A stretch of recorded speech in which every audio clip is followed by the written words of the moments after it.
Call ডায়ালে আজব একটি setting শিখতে পারবেন, যে কেউ আপনাকে কল দিলে এরকম অ্যানিমেশন কিন্তু সেখানে নাচানাচি করবে। আজব একটি কিন্তু সেটিং, এই সেটিংটি আপনারা কিভাবে করবেন সে বিষয় নিয়ে থাকতেছে আজকের ভিডিওটি স্কিপ না করে সম্পূর্ণ ভিডিওটি দেখার জন্য অনুরোধ রইল। কল সেটিংয়ে এরকম করার জন্য আপনাদেরকে একটি অ্যাপ্লিকেশন প্রয়োজন হবে। এই জন্য আপনারা প্লে স্টোরটি ওপেন করবেন। প্লে স্টোরটি ওপেন করার পর এখানে সার্চ বক্সে লিখবেন ফোন প্লাস। ফোন প্লাস লিখে সার্চ করার সাথে সাথে অনেকগুলো কিন্তু এখানে অ্যাপ শো করবে। সেখান থেকে আপনাদেরকে যেটা ডাউনলোড করতে হবে সেটা আপনাদেরকে দেখিয়ে দিচ্ছি। তো একটু স্ক্রল করে চলে আসবেন। আসার পরে আপনারা এই অ্যাপ্লিকেশনটি আপনারা ডাউনলোড করবেন। অ্যাপ্লিকেশনটির লেখা এবং কি আপনার লোগোটি দেখে নিন ভালোভাবে, তারপরে আপনারা এটা ইনস্টল করবেন। ইনস্টল করা হয়ে গেলে আপনারা ওপেন করে নেবেন।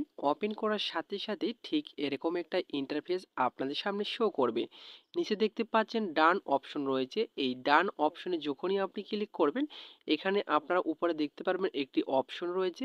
এই অপশনটি আপনারা এটা অন করে দেবেন, ঠিক আছে। তো এই অপশনটি অন করে দেওয়ার পরে আবারও এখানে উপরে যে কল আইকন রয়েছে, এই কল আইকনটি সেটিং করে আপনারা এখানে সেট স্টপ অ্যাড্রেসে এখানে আপনারা ক্লিক করবেন। ক্লিক করার পর এখানে ডান অপশন রয়েছে। এই ডান অপশনে জাস্ট একবার আপনাদের ক্লিক করে দিতে হবে। তারপরে পারমিশন চলে এখানে এলাও করে দিতে হবে। এলাও করে দেওয়ার পরে উপরে আপনারা দেখতে পারবেন, একটু লক্ষ্য করলে যে থ্রি ডট রয়েছে, এই থ্রি লাইনের ওপরে যখনই আপনি ক্লিক করবেন, ক্লিক করার পরে এখানে ব্যাকগ্রাউন্ড কল নামের একটি অপশন রয়েছে, এখানে আপনারা ক্লিক করবেন।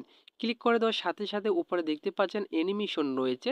এই অ্যানিমেশনের ওপরে জাস্ট একবার আপনাদেরকে ক্লিক করে দিতে হবে। ক্লিক করে দেওয়ার সাথে সাথে দেখতে পারবেন অনেকগুলো অ্যানিমেশন এখানে চলে আসছে। যেটা আপনাদের পছন্দ হয় সেই অ্যানিমেশনটি আপনারা কল ডায়ালে কিন্তু সেট করতে পারবেন, ঠিক আছে। এখন আমি আপনাদেরকে দেখিয়ে দিব একটি কিভাবে আপনারা ডাউনলোড করবেন। তো যেটা পছন্দ হয় সেটার উপরে ক্লিক করবেন। ক্লিক করে দেওয়ার সাথে সাথে এরকম একটা ডাউনলোড অপশন চলে আসবে। তো এখানে ডাউনলোড হওয়া পর্যন্ত আপনাদের কিন্তু অপেক্ষা করতে হবে। সম্পূর্ণভাবে ডাউনলোড হয়ে গেলে আপনারা সামনে এরকম একটা ইন্টারফেস চলে আসবে। লক্ষ্য করলে কিন্তু আপনারা নিচে দেখতে পারবেন সেন্ড মেসেজ রয়েছে। এই সেন্ড মেসেজের উপরে জাস্ট একবার ক্লিক করে দেবেন। ক্লিক করে দেওয়ার পরে এখান থেকে আপনারা আদার করে দেবেন, ঠিক আছে। আদার করে দেওয়ার পরে এখান থেকে বেগে চলে আসবেন। বেগে আসার পর এখন যদি আপনাকে কেউ কল দেয় তাহলে কিন্তু দেখতে পারবেন এখানে কিন্তু কলটি ভেসে উঠছে। তো আমাকে কিন্তু একজন কল দিয়েছে দেখতে পাচ্ছেন। এখন দেখতে পাচ্ছেন কল ডায়ালে কিন্তু এখানে এটা ড্যাশ দিচ্ছে যে, ঠিক আছে। এভাবে কিন্তু আপনারা আপনাদের কল সেটিংয়ে কিন্তু এরকম করে সেট আপ করে নিতে পারবেন। তো মূলত এই ছিল আজকের ভিডিওটি যদি আপনাদের ভালো লেগে থাকে অবশ্যই পাশে থাকবেন। আবারও দেখা হবে নতুন একটা ভিডিও নিয়ে। এতক্ষণ সাথে থাকার জন্য আপনাদেরকে ধন্যবাদ।